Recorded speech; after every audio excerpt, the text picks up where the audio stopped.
Everybody,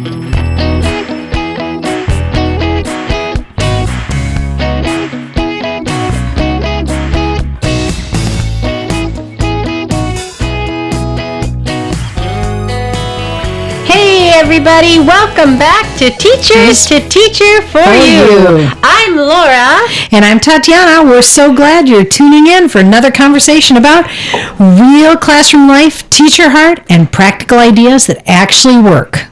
And once again, welcome to Teachers to Teacher for You. November is here, Tot. Yes. And we're focusing on two big themes. Being thankful and interventions. Two things that may seem different but actually go hand in hand. Gratitude grounds us and interventions grow us and our students. Absolutely. So grab your favorite drink, get cozy, and let's talk teacher to teacher. Okay, Laura, November always reminds me to slow down and just breathe.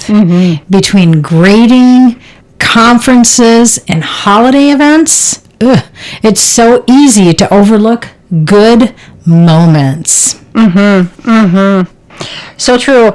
I've made it a habit to keep a thankful journal on my office desk every Friday. I jot down things that make me smile.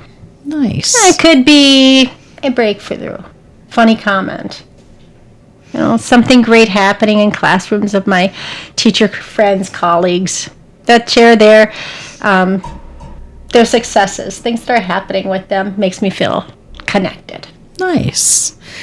Yeah. And every teacher needs a colleague, a friend that's going to give me something to laugh about or something to be thankful for. For me, gratitude starts with a greeting at the classroom door. Just as simple as a hello to my students as they walk in. It builds a culture of appreciation. You are so right. I love that. Gratitude, culture of appreciation. Gratitude shifts our mindset from what's missing to what's meaningful. Exactly. So for everyone listening, we challenge you. Write down one thing each day this week that you're thankful for. Something or someone in your classroom. You know what? This is something that I've done so sporadically, but I think that is such a great idea. And I think I'm going to start trying to do this myself. Starting this week, I really know that I'm thankful for a lot of things. So I'm going to have to start jotting them down. And if you are watching on YouTube, drop it in the comments. We'd love to hear what fills your teacher heart this month. Absolutely. All right. So let's talk about those interventions. It's a big word, but really it's just about responding to what our students need. Exactly. I mean, I'm just thinking about there's interventions that are required for you to be doing and some that you could just do because you know your kids and you know what they need. Exactly. And so every classroom has students who needs a little extra. You can decide that again by looking at the test scores and their evaluations and how they're doing, or just because you see things, you notice things about the kids. It could be reading, it could be math, and it could be behavior or social emotional growth. Any of these goals, you can help fix them. You can allow time and just ways for them to learn how to do this on their own and to support them. Yeah, and I love that word, support. One framework that helps me stay intentional and offering support to all of my students is creating an if-then intervention wheel or a matrix. Dang, I can't wait to hear about this. I've never seen or heard about this, so tell me all about it. Well, okay. So here's how it works. Picture a circle or chart with your focus, literacy, or math at the center. So you would write it or have it printed at the center. Yep. And around it, you list your ifs and thens. I like to do the ifs in the front and the thens at the back. So you're thinking two circles, one that sits on the other, and you can twist and turn? Yes. Fabulous. Yes. Okay. And so they're kind of matched up. So when you have like the window, okay, you could have like a window, like a little V, and as you turn that, it matches up to the window at the back Okay. that has the then. So you're really turning it to the if, and hopefully you're lining it up with your thens at the back. So Cool. it's really cool. It's really quick. For example, if a student is struggling with decoding, then explicit phonics instruction or multisensory sound symbol mapping. If their comprehension is weak, then you're going to work on building that vocabulary and background knowledge through guided discussion. Nice. And in math, it's really cool for math. If a student is struggling with fact fluency, then add daily number games or short fluency sprints. And if problem solving is a little tricky, then model multi-step thinking, right? And use those visual representations. Now, in the creation of these wheels, do you think this is something that the teacher would use to help guide how she interacts with the students, or is this something that eventually the kids could take upon themselves to use and do with? Or is this something just to guide me? Because some of these ideas are kicking in my mind and how it could be used, like especially for math. Right. Because I know you've used them in the past. Right. And that would be kind of cool too. Right. It would. I mean, I suppose you could actually do, you could probably do a wheel maybe with a snap and then back. And then say, if you want to work on this, then, and then it kind of working like those old menus we used to work, have it snap on for the week, right? Then do this. And there might be a place where you have your different activities. And maybe you have, like, no, you have to finish one activity from each content area or each outcome, right? Or in your content area. I mean, I think I like that idea because you create the if and then for yourself to help with the intervention, and then something that the kids can manipulate to work on their intervention. So then you get the tactile learners as well, right? Anyway, sorry about that. Just No, off on a that's great. tangent. That's such a great way to make interventions concrete, and teachers can build their wheel based on the data, like we just said. Exactly. So here's how you do that. You collect your data. You're going to use formative checks, could be even observations, listening in. I love listening in on those turn and talks and paired readings. Really gives me, I can just use a little checklist and, not really say anything, but listening in, leaning in, and exit tickets or any other quick diagnostic that you might have. Then you're going to list your ifs. What I like to do, if I were doing this for a team, I would really list my yearly outcomes. Let's say, this is 5th grade literacy. These are the outcomes we're looking for this year.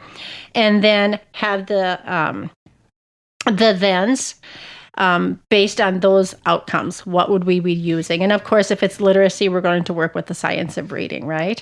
And use those strategies. So then you've brainstormed your thens. You're going to use 2 or 3 effective research-based strategies per challenge. Again, try to get it into learning goulash where you're not like, you have 3 challenges, we're going to do them all in one day. It really doesn't work that way, and we'll talk about that in a minute. But color code them by your tiers. So tier 1, it's classroom support. Tier 2 is a small group. Tier 3. What's really great about that is then you can look at those colors and say, whoa, I have a lot of tier 3s in my room. That's individualized support. Wait a minute, I've got 11 or 12 small groups. Well, now I know where I'm going to make my small groups from, right?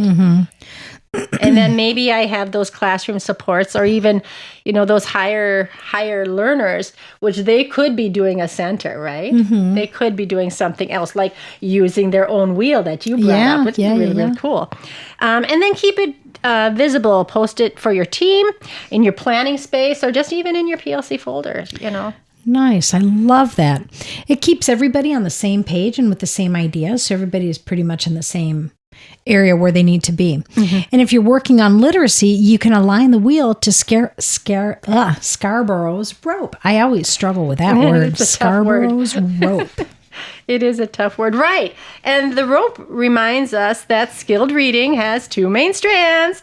word recognition and language comprehension. And under the word recognition, we focus on phonological awareness, which is hearing and manipulating sounds, decoding and phonics.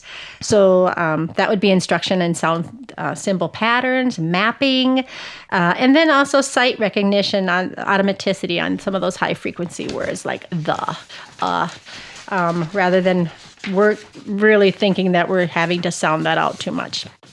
Okay, and then under the language comprehension, you're going to look at the background knowledge, or if they don't have the background knowledge, that's one area you want to catch them up on before you even try that instruction for the day.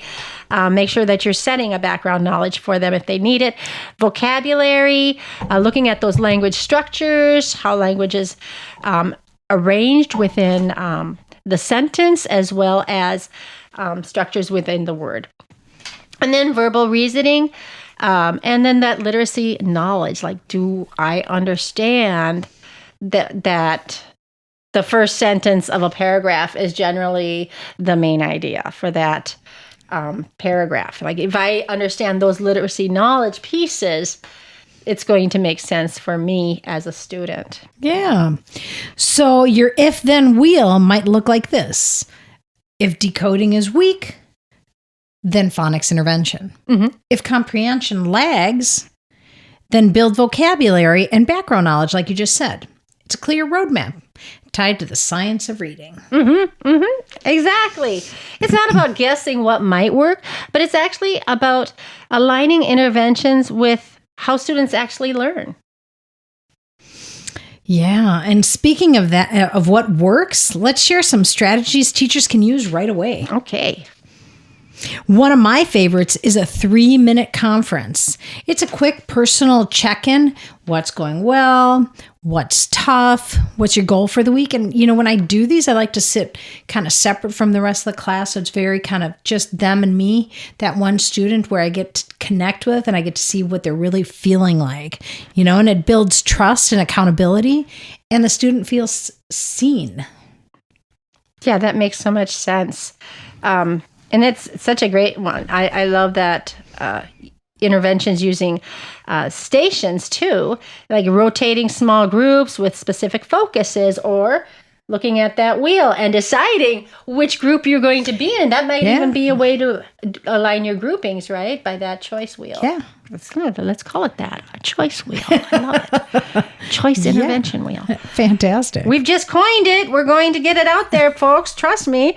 At some point, we will get there.